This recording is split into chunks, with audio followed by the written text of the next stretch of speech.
Inter pass అయిన students కి practical learning and industrial exposure తో 100% ప్లేస్మెంట్ ఇస్తుంది ఐ క్రియేట్ డిగ్రీ కాలేజ్. అండి ఎంత బిజీ షెడ్యూల్లో చిన్న రిలీఫ్ కోసం ఈ టెన్షన్స్ అన్నట్ల నుంచి నన్ను ఓ పర్సన్ వచ్చి డ్రైవ్ తీసుకొచ్చారండి. ఎవరో తెలుసా అండి. Thank you Charan sir.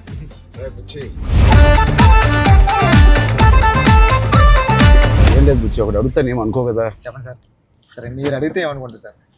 నీ బైసెప్ మిస్ అవుతున్నా సార్. ఆ రోజు చూపి ఒకసారి. ఓజీ సార్ ఎంత వైరల్ అయిపోయిందంటే నన్ను ఎవరు చూడలేదు ఆ మేకింగ్ వీడియో. చిరంజీవి గారి ముందు నువ్వు చూపించిన బైసెప్ ఓజీ పెద్ది అని కూడా అనౌన్స్ చేస్తుంది. హెల్త్ బాగుండాలి sir. Thank you sir. Sir నేను ఒక విషయం చెప్పాలి సార్. చెప్పండి సార్. నేను జిమ్ కి దిల్షునగర్లో చదువుకున్నప్పుడు, ఎంబీఏ చదువుకున్నప్పటి నుంచి నేను జిమ్ కి డబ్బులు కట్టాను సార్. కానీ వెళ్ళడం రావడం ఎప్పుడు అంత సీరియస్ గా తీసుకోలేదు కదా సార్. మిమ్మల్ని చూసిన తర్వాత పెద్దిలో మీ డెడికేషన్ చూసిన తర్వాత నిజంగా చెప్తున్నా సార్, మీ డెడికేషన్ చూసిన తర్వాత అరే చరణ్ సార్కి అన్నీ ఉన్నాయి సరే, హెల్త్ కోసం సినిమా కోసం ఇంత కష్టపడుతున్నారు, మనకి ఏం పని ఉంది అసలు, మనం కష్టపడి రోజు ఎక్సర్సైజ్ 40 minutes చేసుకుంటే బాగుంటుందని రీల్స్ లోని దాంట్లో చూసినప్పుడు నాకు అంత అనుకున్నాను కానీ సార్, ఎన్నో రీల్స్ సేవ్ చేశాను సార్, కానీ అంత ఇంపాక్ట్ క్రియేట్ చేయలేదు. నేను జిమ్ కోసం నేను సేవ్ చేసిన రీల్స్ చూస్తే సార్, ఆ రీల్సే నాకు తెలిసి ఒక నెక్స్ట్ జన్మ కూడా సరిపోతుంది అని రీల్స్ సేవ్ చేశాను సార్. కానీ మిమ్మల్ని చూసిన తర్వాత డెడికేషన్ చూసిన తర్వాత రోజు 40 minutes చేద్దారని మాత్రం చేస్తున్నా సార్. అసలు నువ్వు నన్ను పెట్టిన టార్చర్ కి ఆ బాడీలు రావడానికి, ఆ బాడీలు అన్ని రావడానికి ఒకటి క్రికెట్ బాడీ అడిగావు. క్రికెట్ సార్ అంటే క్రికెట్ బాడీ అంటే అసలు చాలా లీన్ గా మన తిలక్ వర్మ, హార్దిక్ పాండ్యా ఒక షర్ట్ వేస్తే ఎలా ఉంటుంది, ఇదే నాకు చెప్పింది, నాకు నరేషన్ అప్పుడు అదొక బాడీ అడిగావు. కొన్ని రోజుల తర్వాత మళ్ళీ సార్ క్రికెట్ బాడీలో కూడా మీరు క్రికెట్ బాడీలో కూడా కొంచెం బండగా ఉండాలి. ట్రైబల్ వ్యక్తి ఎంత స్ట్రాంగ్ గా ఉంటాడో అది బాడీ బిల్డింగ్ చేస్తే వచ్చే స్ట్రెంత్ కాదు. అవును సార్. ఆడికి అలవాటుగా ఆ కొండలోని అట్లా తిరగడం వల్ల వచ్చిన బాడీ అన్నట్టు అదొకటి అడిగే. అది అయిపోయిన తర్వాత సార్ మళ్ళీ సార్ కొన్ని రోజులు మళ్ళీ షూటింగ్ జరుగుతా ఉంటే సార్ ఏంటి సార్ నాకు ఆ లుక్ రావట్లేదు అంటావు, ఈ లుక్ షూట్ చేస్తే ఆ లుక్ ఎలా వస్తుంది? రెజ్లింగ్ లుక్, కుస్తీ లుక్ కావాలంటావు సార్. నిజంగా చెప్పాలంటే సార్ నాకు అడగడానికి కూడా భయం వేసేది సార్. అంటే ఏంటి టైం లైన్ కూడా ఎక్కువ లేదు సార్. అంటే ఇప్పుడు క్రికెట్ అయిపోయిన షూట్ అయిపోయినా కరెక్ట్గా 2 months 3 months మీరు మళ్ళీ మన షర్ట్ అయిపోద్దండి. అక్కడ షర్ట్ అయిపోతే మీ బాడీ తెలిసిపోద్దండి. మీరు అలా గ్రాడ్యువల్ గా షర్ట్ ఆ బాడీని అలా మెయింటైన్ చేస్తే కుస్తీ టైంకి మళ్ళీ ఓపెన్ చేయడం, అదంతా కూడా చాలా కష్టపడ్డారు సార్. ఆ ఇన్స్పిరేషన్ తీసుకునేందుకు నిజంగా సుకుమార్ గారి బ్యాచ్ మీకు దండం పెట్టాలి. మరి మా గురుగారు అంత కాదు సార్. నేను నువ్వా సార్? మీ గురుగారు ఇంకా బెటరే బాబు. బట్ నిజంగా ఇవన్నీ నేను చేసింది సుకుమార్ గారి అసిస్టెంట్ అనో లేకపోతే బుచ్చిబాబు ఉప్పెన తీసిన బుచ్చిబాబు కోసం కాదు. నేను నిజంగా చెప్పాను, I was in love with your script. నువ్వు రాసిన కథ ఆ సరస్వతి దేవి కోసం నేను ఎన్ని చేసినా ఈ సినిమాకి తక్కువే అనుకుని ఏమడిగినా నేను చేశాను. అంత అద్భుతంగా నువ్వు రాస్తావు నీ సబ్జెక్ట్. ఆ సబ్జెక్ట్ కోసం ఆ సబ్జెక్ట్ చేయించుకుంది నాతో అనొచ్చు. నువ్వు కాదు సార్ నువ్వు రాసిన సబ్జెక్ట్ అంటే సార్. Thank you sir. కానీ అంటే మళ్ళీ ఇది అయిపోయిన తర్వాత ఇంకొక సెటప్ ఉందండి, మళ్ళీ దానికి బాడీ ఇచ్చారు. Surprising sir. కానీ ఆ బాడీ ఇవ్వడం కానీ ఇది చాలా స్ట్రగుల్ సార్. అంటే మీ మూడ్ స్వింగ్స్ అన్ని, అంటే అక్కడ మళ్ళీ మీరు మళ్ళీ కష్టపడి ఆ ఇసుకలో దిగాల, అబ్బాయి ఎండల్లో షూటింగ్ చాలా చాలా టఫ్ అయిపోయింది సార్. నన్ను మాత్రం క్షమించండి. నిజంగా మనస్ఫూర్తిగా చెప్తున్నాను, నాకు ఏ రోజు కష్టం ఎందుకు అనిపించలేదు అంటే I really enjoyed this process.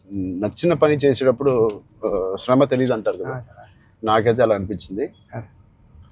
But ఇవాళ షూటింగ్ అయిపోయిన తర్వాత నాకు బాగా తెలుస్తుంది, ఎందుకంటే నొప్పులు ఎక్కడెక్కడి నుంచో నొప్పులు బయటకు పడుతున్నాయి. ఇది మా పాపను కూడా ఎత్తుకోవడానికి ఈ చెయ్య కొంచెం నొప్పేస్తుంది. రేపు ఎల్లుండో వెళ్ళి చిన్న ఎక్స్రే తీయాలి. అంటే ఆ కుస్తీలో చేయి పట్టి అదురు ఉంటది, అదిరి కొంచెం ఏదో అయింది దీనికి. మళ్ళీ మీకు చేతికి అది కుస్తీలో పట్టడం, ఆ పైల్వాన్స్ అందరం తిరగేయడం అట్లతో పాటుగా మళ్ళీ సార్ పైగా నువ్వు పెట్టింది ఆర్టిస్ట్ కాదు, నిజమైన పైల్వాన్స్. వాళ్ళని బతిమాలి బాబు నువ్వు యాక్టింగ్ చేయరా బాబు అని చెప్పడానికి వాళ్ళకి టర్న్ అవడం గట్రా రావట్లేదు సార్ సినిమాటిక్ గా. యాక్షన్ చెప్తే వాళ్ళు నిజంగా ఒక కుస్తీ నిజంగా పైల్వాన్ పట్టుకున్నారు పాపం. సారీ సార్ అంటున్నారు మళ్ళీ. వాళ్ళకి పాపం ఆ స్పోర్ట్స్ మ్యాన్ time- ఇన్స్టింక్ట్ ఉంటుంది కదా, అవును sir. Sports man spirit, sir అది ఎంత మనం యాక్టింగ్ చేయరా అన్నా కూడా రాదు వాళ్ళకి. అవును సార్. నాకే ఊపు వచ్చే ఒరిజినల్ గా వచ్చేసి మిమ్మల్ని మీ ఒక పైల్వాన్ అయితే పట్టుకొని వచ్చేసి టప్ మని మీ నెక్క దగ్గర పట్టుకొని పట్టుకొని అది ఎందుకు సార్ కుస్తీలో మీ కొన్న మీద అంత తప్ప అయితే నేనైతే పానిక్ అయిపోయాను సార్ నేను. టక్ మని లేచి అదైతే చాలా అంటే దేవుడు ఉన్నాడు కాబట్టి జరిగింది సార్. కన్ను మీద అంటే నాకు చిరంజీవి సార్ ఏం చేస్తారని భయం వేస్తుంది. సెకండ్ హాఫ్ మనం సినిమా రన్ త్రూ లో కదా తీసాం. అవును సార్. సినిమా రన్ త్రూ లోనే మన షూటింగ్ కూడా సీనిక్ ఆర్డర్ లోనే తీసాం మన సినిమా. అవును సార్. సో అది తీయడం వల్ల ఐ థింక్ నాకైతే చాలా చాలా హెల్ప్ అయింది మీరు అలా తీయడం వల్ల. ఒకటి మనందరికి ఇది జర్నీ ఆఫ్ పెద్ది కాబట్టి బిగినింగ్ టు ఎండ్ ఆ జర్నీ ప్రకారంగానే మనం తీయడం అనేది అందరికి ఆ మూడ్ లో రావడానికి అర్థమైంది. ఈ సీన్ ఎందుకు తీస్తున్నాం అందరికి అర్థమైంది, ఎందుకంటే దాని ముందు రోజే ఆ సీన్ తీసాం కాబట్టి.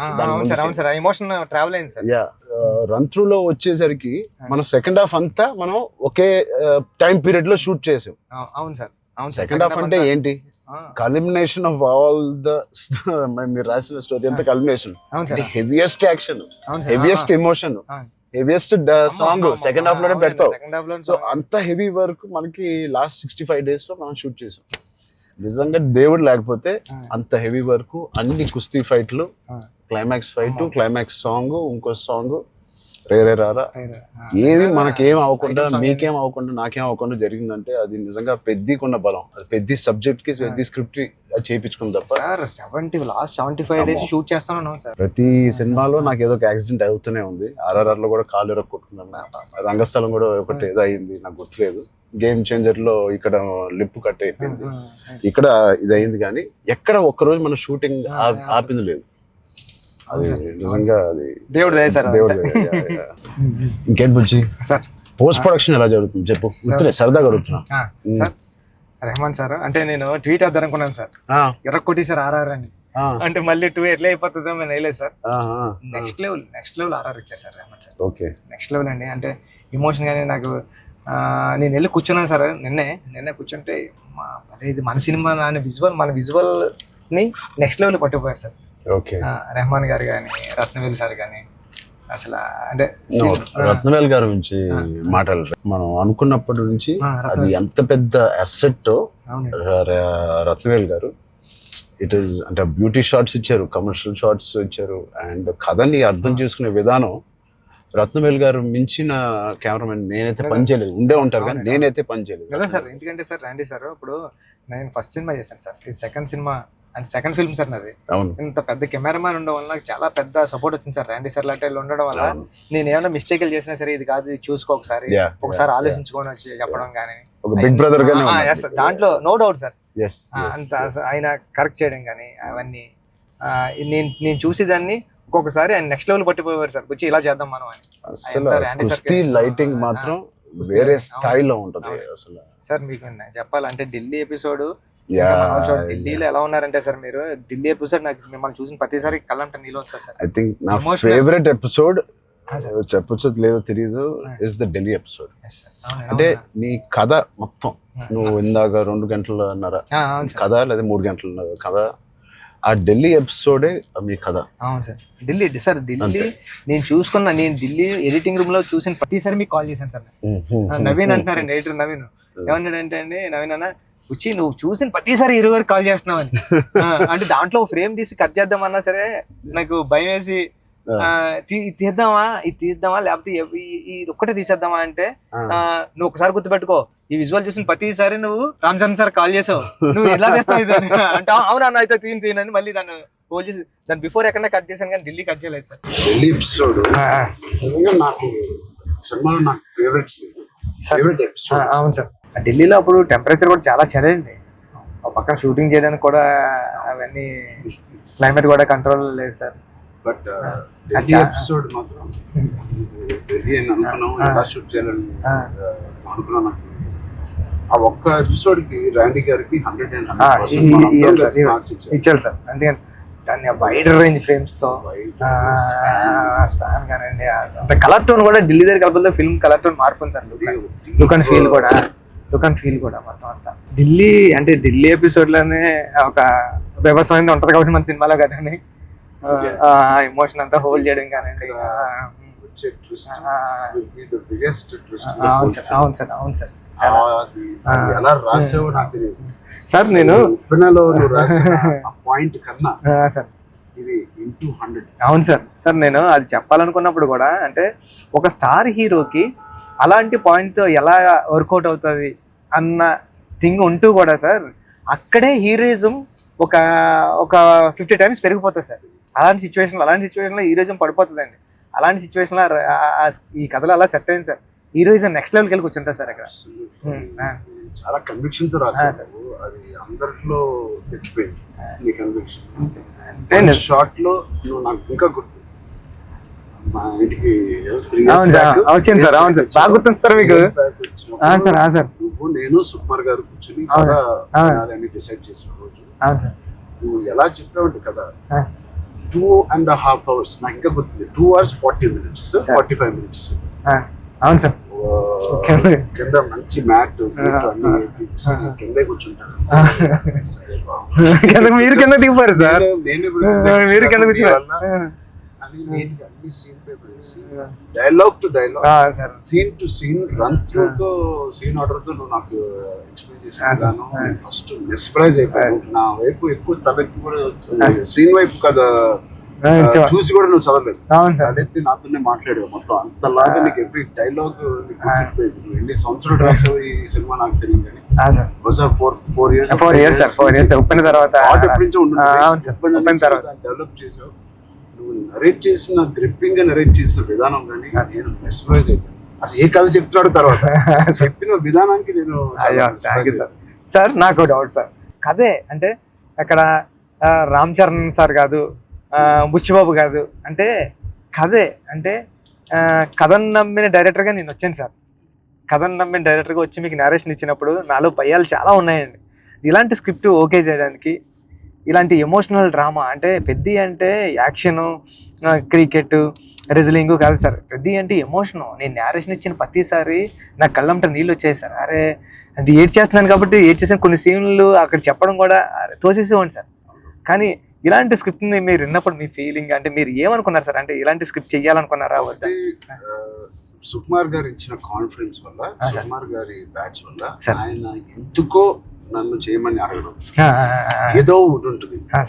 లేకపోతే నాకు లేదు కదా ఇంకేదో ఉంది కదా అనుకునే టైంలో సడన్ గా ఇది చేసాము. మన ఇద్దరం ఎప్పటి నుంచో రంగస్థలం టైం నుంచి మనం ఇద్దరం పని చేయాలనుకున్నాం. అది ఇంత తొందరగా ఫస్ట్ సుకుమార్ గారు ఏదో ఉంటే తప్పని మనకు చెప్పారు. బట్ నాకేం నచ్చిందంటే పెద్ద అనే ఫిల్మ్ లో నువ్వు అన్అడల్టరేటెడ్ గా అంటే ఏవి కమర్షియల్స్ గా ఆలోచించడం కానీ ఫ్యాన్స్ పరంగా కానీ ఏ ఉద్దేశం లేకుండా ఆ కథకి ఏది న్యాయం అదే నువ్వు రాసావు, అదే నాకు చెప్పావు. అక్కడ నీ నిజాయితీ నాకు ఫస్ట్ నచ్చింది. ఆ క్యారెక్టర్ లో ఉన్న నిజాయితీ నచ్చింది.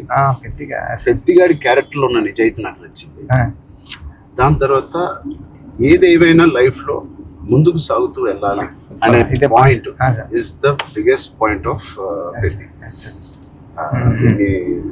హర్డల్స్ వచ్చిన ఇంకోటి ఇవన్నీ దేనికి చేస్తున్నారు, కథ ఏంటి, ఆ కథ ఇవన్నీ దేనికి చేస్తున్నారు, ఇన్ని ఆటలు ఎందుకు ఆడుతున్నారు, అదేంటి cross over athlete. Main point అది sir. Main point cross over athlete. ఆ క్రాస్ ఓవర్ అథ్లీట్ ఒక అథ్లీట్ గా వెళ్ళొచ్చు, ఒక కొంత దూరం వరకు తన జీవితంలో ఏదో ఒకటి సాధించవచ్చు. ఇంత తపంతో how come he went that far to do that and achieve that goal. That I feel identity, గుర్తింపు కోసం. సార్ నిజంగా చెప్పాలంటే ఈ కథ రాయడానికి మెయిన్ కారణం, మీ దగ్గరికి వచ్చి నేరేషన్ ఇవ్వడానికి కారణం అంటే మీరు ఎప్పుడు మెరుపు టైంలో ఎప్పుడు ఎంట్రీ చేస్తే నాకు స్పోర్ట్స్ సినిమా చేయాలని కోరిక అన్నారు సార్. సార్ 10 రోజులు చేసిన అప్పుడున్న టెక్నాలజీ, ఆ గేమ్ తీసే టెక్నాలజీ కానీ స్పోర్ట్స్ లేకపోతే ఏదో కుదరక అది నిజంగా ఈ రోజు నాకు నేను అనుకున్నాను సార్. ఆ రోజు చరణ్ సార్ ఒక స్పోర్ట్స్ చేయాలనుకున్నారు, ఈ రోజు నేను క్రాస్ ఓవర్ పెట్టి అని ట్రై చేశాను సార్. సార్ అంటే ఇది నిజంగా చెప్పాలంటే ఒక మాట ఉంది సార్. ఉప్పెన రిలీజ్ అవ్వలేదండి. కోవిడ్ టైంలో ఉప్పెన ఓటీటీకి అంటున్నారు సార్. ఓటీటీ వేసేద్దాం చాలా వరకు 1 year 12 months వరకు ఒక వెయిట్ చేశారండి. కానీ ఇంకా కోవిడ్ ఎప్పుడు వెళ్ళిపోతుందో తెలుస్తలేదు సార్. అలాంటి సిచ్యువేషన్లో మా గురువు గారు సుకుమార్ గారు ఫోన్ చేసి అడిగితే, ఒరే ఇంక ఏం చేయలేమరా, ఇంక మనం హోల్డ్ చేసాం, ఇంకా ఈ పాండమిక్ ఎప్పుడో తెలుస్తలేదు, మనం వేసేద్దామరా అన్నారండి. ఓటీటీ వెళ్ళిపోతాం అన్న టైంలో ఇంకేం చేయాలో తెలియక సుకు సార్ని అడిగాను, సార్ ఏం చేస్తే బాగుంటుంది సార్ అంటే, నీ దగ్గర ఉన్న లైన్లు చెప్పరా అన్నారండి. ఈ లైన్ చెప్పాను సార్. ఈ లైన్ చెప్పినంటే సుక్కు సార్ అన్నారండి, ఈ లైన్ అదిరిపోద్దురా, చేయరా, మళ్ళీ కొత్త ఫిల్మ్ అయిపోతుంది, ఐడియా కొత్తగా ఉంది అన్నారు. అవునా అని, సార్ మీరు నమ్మరు, నాకు స్క్రీన్ షాట్ ఉంది, మా స్టాండర్డ్ రామన్ గారు కూడా అది బుక్ మరి రాసిపోయి పిఠాపురం దత్తత స్వామి గుళ్ళకి వెళ్ళి కూర్చొని, నాకు సెకండ్ ఫిల్మ్లో హీరో రామ్ చరణ్ గారు, మీకు చూపిస్తాను సార్ ఎప్పుడు నా ఏదైనా ఇంటర్వ్యూ, రామ్ చరణ్ గారు. అవును సార్, చూపించాను సార్ మీకు. హీరో బెల్లం ఫ్యాక్టరీలో వర్క్ చేస్తూ ఉంటాడు, క్యారెక్టర్ సూపర్ ఉంటుంది, పెద్ది అని రాశాను సార్. ఫస్ట్ ఫిలిం ఇంకా రిలీజ్ కాలేదు, సెకండ్ ఫిలిం రామ్ చరణ్ గారితో డ్రీమ్ అంటే నేను అనుకుంటాను సార్, మనిషి గట్టిగా కోరుకుంటే ఏదైనా అయిపోతుంది సార్, గట్టిగా కోరుకోవాలి సార్. నాకు కూడా ఇంత గొప్ప సినిమాలో హీరోగా చేయడం అనేది గొప్ప రైటింగ్ రావడం అనేది, అది కూడా నేను ఎక్కడో అనుకున్నాను, ఎప్పుడో అప్పుడు అనుకున్నాను ఒక స్పోర్ట్స్ సినిమా చేయాలి మీ సంకల్పమే సార్. అది అప్పటి నుంచి 10 ఏళ్ళు అయిపోయింది, ఆల్మోస్ట్ 12 years అయిపోయింది. ఆ 12 years నుంచి నా కోరిక, నీ కోరిక ఏదో సార్, ఇద్దరిని సుకుమార్ గారు కలిపారు. సుకుమార్ గారు దేవుడు మా గురుగారు తీసుకొచ్చి, అందుకే నేను ఎప్పటికీ మా గురుగారు 2 పని ఉంటాను సార్. నిజంగా ఏదైనా అంత గట్టిగా అనుకోవాలనేది నాకు మళ్ళీ అనిపించింది. అనుకుంటే సాధ్యం అవుతుంది అనేది, అనుకుంటే అవుతుంది అన్నారు. మీరు ఏదైతే అన్నారో ఇదే మన కథ సార్. పెద్దిగడి ఏది వదలడండి, పెద్దిగడి పట్టుకుంటే అంటే చిన్న ఇన్సిడెంట్లకే ఈ జనరేషన్ అంతానే అది కాదు, ఇది అవుతులేదు అని కొద్ది ప్యానిక్ అయిపోయి రకరకాల డెసిషన్ తీసుకున్నారు కదా సార్. అలాంటి సిచ్యువేషన్లో పెద్ది చాలా ఇన్స్పిరేషనల్ క్యారెక్టర్ సార్. పెద్దిగడి అందరికీ హృదయంలో ఉండిపోతారు సార్. పెద్దిగడి చాలా ఇన్స్పిరేషనల్ క్యారెక్టర్ అంటే నిజంగా చెప్పాలంటే పాఠ్యాంశాల్లో అంటే బుక్స్లో ఉండాల్సిన క్యారెక్టర్ అండి. 7th class నాన్ డీటెయిల్లో ఉంది సార్. అంటే పట్టుదల ఉంటే సాధించలేనిది లేదని.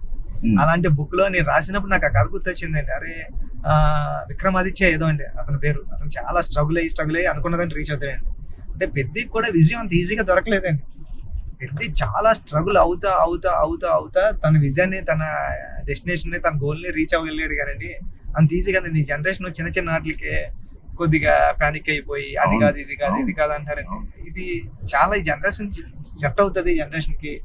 ఈ జనరేషన్ కి చాలా ఇన్స్పిరేషనల్ స్టోరీ. మోటివేషన్ అంటే ఐ ఫీల్ ఒక వ్యక్తికి మోటివేషన్ దొరకడం పొద్దున్న లేచి, అంటే ఇలాంటి సిచ్యువేషన్ వచ్చి నా లైఫ్ లో కూడా వచ్చింది. ఇది వాళ్ళ జనరేషనే కాదు, కోవిడ్ టైంలో అందరికీ ఒక రకంగా కొట్టింది కదా కోవిడ్.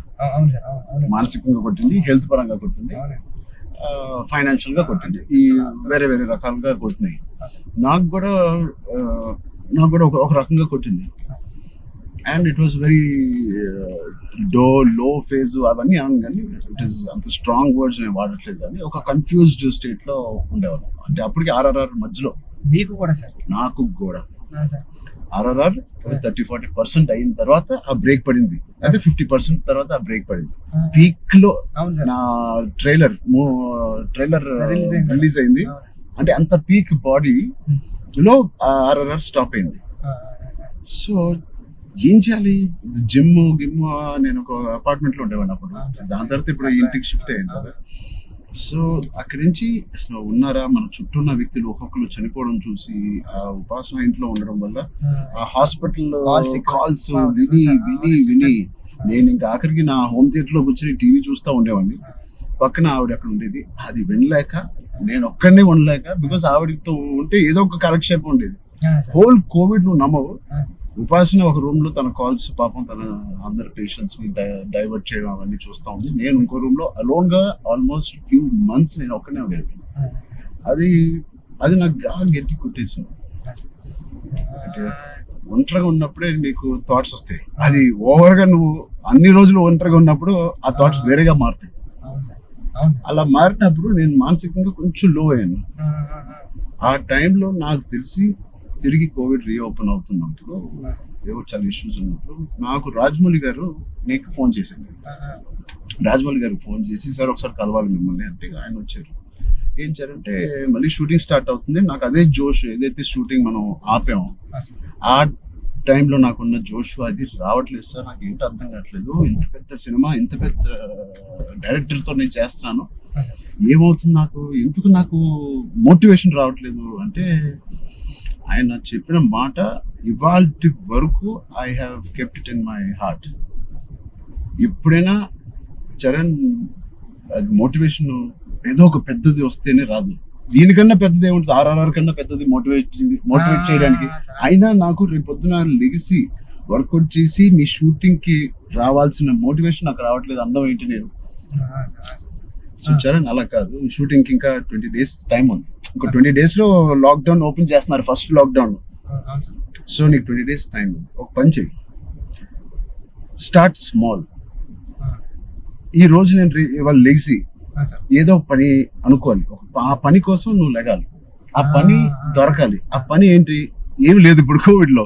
ఆ పని ఏముంటది, ఎక్కడికి ఎలా ఉండదు. నా బెడ్రూమ్ ద బెస్ట్ బెడ్రూమ్, అంటే క్లీనెస్ట్ బెడ్రూమ్ ఇన్ జూబ్లీహిల్స్ లాగా మార్చాలి. అంటే ఎవ్రీ కార్నర్ క్లీన్ చేసుకోవడం, అంటే అదే పని. ఇంకా ఒక పని వెతుక్కోవడం అనమాట, ఒక కారణం వెతుక్కోవడం ఆ రోజు లెగడానికి. ఇవాళ లెగిసి జూబ్లీహిల్స్ లో నా రూము, నా ఇల్లు ద బెస్ట్ క్లీనెస్ట్ హౌస్ గా ఎలా మార్చాలి. స్టీమింగ్ చేస్తానా, లేకపోతే కడుగుతానా, లేకపోతే క్లీనింగ్ చేస్తానా, ఎప్పుడెప్పుడు నుంచో ఉన్న బట్టలని తీసి పడేస్తానా, అది లేదా నా garden should be the best garden in Jubilee Hills. ఆ ప్లాంట్స్ ని, ఆ కలుపు మొక్కలు తీసేయడం అన్ని నేను చేసి ద బెస్ట్ గార్డెన్ అని నేను నిరూపించుకోవాలి. చిన్నదైనా పెద్దదైనా క్యూట్ గా ఒక ఆ బాల్కనీలో ఉన్న అపార్ట్మెంట్ అయినా the best apartment balcony in the whole apartment గా ఎలా చేయాలి. ఆ చిన్న చిన్న కారణాలు వెతుక్కొచ్చారండి ఇలాగా. లేకపోతే నువ్వు బిల్డ్ చేసే నీ ఫామ్ హౌస్ ఏదైతే ఉందో ఆ best farm house with all your horses అన్నిటితో నువ్వు చెయ్యి, దాని మీద దృష్టి పెట్టు. సో నువ్వు పొద్దున్న లెగిసి ఓకే నేను కన్స్ట్రక్షన్ వాళ్ళతో మాట్లాడి ఫామ్ హౌస్కి వెళ్ళి ఏదో ఒక పని పెట్టుకోవాలి, మనం ఒక మోటివేషన్ పెట్టుకోవాలి మన లైఫ్ లో. చిన్నగా స్టార్ట్ చేయి, ఆ చిన్న స్టార్ట్ చేసిన మోటివేట్ అవుతావు నువ్వు. ఇంట్లో మొదలైన మోటివేషన్ అది పెద్దగా చేరి యూ విల్ గో టు. అది నేను ఎగ్జాక్ట్ గా వర్డ్ టు వర్డ్ నేను ఫాలో అయ్యాను. ఇవాళకి 3-4 years there was not one day where I was demotivated. So Peddi గారిది coming to the point, Peddi also is like that. ఏంటి అవకాశాలు అనేది ఎత్తుకుంటా ఉంటాడు లైఫ్ లో. ఇది అది పోయిందా, ఇది కూలిపోయాడా, ఎన్ని అడ్డంకులు వచ్చినాయి అతనికి అని చూసుకోకుండా ఉన్న దాంట్లో సరిపెట్టుకోకుండా కూడా మళ్ళీ దాంట్లో బెస్ట్ ఎలాగా ఉంటాడు అనేది ఒక ఫస్ట్ హాఫ్ నుంచి ఇంటర్మిషన్ లో ఒకలాగా, ఇంటర్మిషన్ తర్వాత ఇంకోలాగా. Whatever happens the life should go on, life should keep going on. ఆ లైఫ్ ఎలా గో ఆన్ అవ్వాలంటే దానికి ఒక పర్పస్ ఎత్తుకోవాలి. ఆ పర్పస్ నేను చెప్పినట్టు చిన్న చిన్నగా ఉండొచ్చు, పెద్ద ఉండొచ్చు. నేనే అనుకున్నాను చాలా బాగా మాట్లాడారు. లేదు, ఐ థింక్ ఇవన్నీ ఈ కోవిడ్ నుంచి, కథ నుంచి వెరీ వెరీ ఇన్స్పైరింగ్ కథ. ఈ మధ్య ఒక ఇన్స్పైరింగ్ కథల్లో నేను చూడడం అనేది నేను ఎక్కడ చూడలేదు. అంటే ఒకప్పుడు లగాన్ చూసాను, ఒక దంగల్ చూసాను, స్వయం కృషి ఉంటదండి. అంటే సార్ ఇది ఉంటూ అంటే ఎక్కడ కమర్షియలైజ్ తగ్గదు సార్ పెద్ద. అంటే ఒక స్టార్ హీరోతో ఇలాంటి ఆర్గానిక్ కథ చెప్పడం అంటే చాలా టఫ్ జాబ్ సార్. ఈ రెండు బ్లెండ్ చేయడం. తమ్ముడు అనే సినిమా అది కూడా కరాటే ఇవన్నీ ఉండి చాలా బేవర్స్ గా తిరిగే ఒక తమ్ముడు ఒక కారణం వల్ల ఒక పర్పస్ వెతుక్కుని నేను ద బెస్ట్ గా అవ్వాలి, మా ఫాదర్ కి నిరూపించుకోవాలి. సో ఆయన పర్పస్ ఆ ఫాదర్ కి నిరూపించుకోవాలి, అంతేనా? బ్రదర్ ఒకటి బ్రదర్ కాళ్ళు ఇరిగింది, అది ఫాదర్ వీడేం చేస్తాడు బ్రదర్ కాళ్ళు అంటే. సో ఆ కారణం ఒకటి ఎత్తుక్కోవడం అనేది, అది నీ సినిమాలో నీ కారణం అనేది is the most biggest commercial point. దానికి audience will be shocked. Waiting sir, దానికోసం టెన్షన్ గా ఉందండి. పెద్ది అంటే పెద్ది అన్నదే అంత ఒక స్టోరీ అండి. ఇంకా స్టోరీ మీరు రామ్ చరణ్ గారు కనిపించలేదు సార్, చూసిన వాళ్ళు అందరూ కూడా అదే చెప్తున్నారండి. రామ్ చరణ్ గారు కనిపించకుండా దాంట్లో అంతలా ఇన్వాల్వ్ అయిపోయారండి మీరు. ఒక పావు గంట ఒక హాఫ్ అన్ అవర్ సినిమా తర్వాత పెద్ద క్యారెక్టర్ లోకి వెళ్ళిపోతాం సార్. కానీ మీకు జాన్వీ క్యారెక్టర్ కూడా లుకింగ్ సో బ్యూటిఫుల్. అండ్ నువ్వు అనుకున్నప్పుడు నుంచే జాన్వీ కపూర్ అని అంటానే ఉన్నావు. కానీ అమ్మాయి కూడా ఒక హీరోలో ఉంటుంది సార్. ఉన్నంతసేపు. అసలు అచ్చయ్యమ్మ Absolutely. క్యారెక్టర్ అంటే చాలా strong character sir Achiyamma. Achiyamma is a very good aura. అవును సార్, అవును. ఎవ్రీ టైం జాన్వి స్క్రీన్ మీదకి వచ్చినప్పుడు ఆవిడ ఆరా అమ్మో. సగం పని చేసుకుని వెళ్ళిపోతుంది. కొన్ని వాళ్ళు అమ్ముకున్న ఆరా ఆవిడకి స్ట్రైట్ దిగిపోయింది. సార్ కొన్ని సీన్స్ లో శ్రీదేవి గారి లాగా అనిపిస్తుంది అండి. అరే బుచ్చి, సార్ సరదాగా మాట్లాడుకుందాం, అన్ని అయిపోయినాయి. సార్ ఇప్పుడు నిజమైన టాపిక్ మాట్లాడదాం. సార్ చెప్పండి సార్. నిజంగా ఒక మంచి సినిమా తీయాలంటే ఎంత శ్రమ పడతాం మనకు తెలుసు. అంటే ఏది ఇచ్చినా కొద్దిగా మంచి కంటెంట్ ఇవ్వాలని అందరూ గర్వపడే సినిమా, నిజంగా అందరూ ఇన్స్పైర్ అయ్యే సినిమా. ఫ్యాన్స్ అందరికి అది నిజం సార్. ఎందుకంటే అందరికీ చాలా మంచి సినిమా తీశారు మా హీరో గారు అన్న చెప్పుకోవడానికి అంత ఉంటది సార్. మీకు గుర్తుందా సార్, ఈ సినిమా తర్వాత చాలా మంచి పేరు వస్తుంది, మీకు చాలా మంచి పేరు వస్తుంది అని చెప్తున్నారు. మంచోని కదా కాదు సార్, మంచి పేరు ఇంకా మంచి పేరు వస్తుంది అని అంటే సార్ మీరు ఒక మాట అన్నారు ఇన్స్పైరింగ్ పర్సనాలిటీ లైఫ్. అవును సార్, అవును సార్. సార్ మీరు ఒక మాట అనేది గుర్తుంది సార్, అప్పుడు ఉపాసన మేడం గారు ఉన్నారండి. ఉపాసన గారు అంటే బుచ్చి నాకు మంచి పేరు వస్తుంది అంటే ఈ పేరు ఏదో పెళ్లికి ముందు వచ్చింటే ఇంకా సంబంధం ఇంకా మంచి సంబంధం వచ్చింది నాకు అని మేడం పక్కన చెప్తున్నారండి. మేడం అన్నారండి. లేదు అంటే అంత మంచి కథ రాసావంటే అసలు సంబంధాలు మనకి అలా లైన్ లో వస్తాయి. అంత అయిపోయింది. రెహమాన్ సార్ ఆర్ఆర్ వచ్చేస్తున్నారు, లేకపోతే నేను అవ్వకపోతే సార్తో ఎంత అలాగా నేను రాలేను సార్ అని బతిలాడుకున్నాను. అయిపోయింది వర్క్. ఓలా బుక్ చేస్తాను చెప్తున్నా సార్ చాలా దూరం తీసుకొచ్చారు సార్ మిమ్మల్ని అన్న.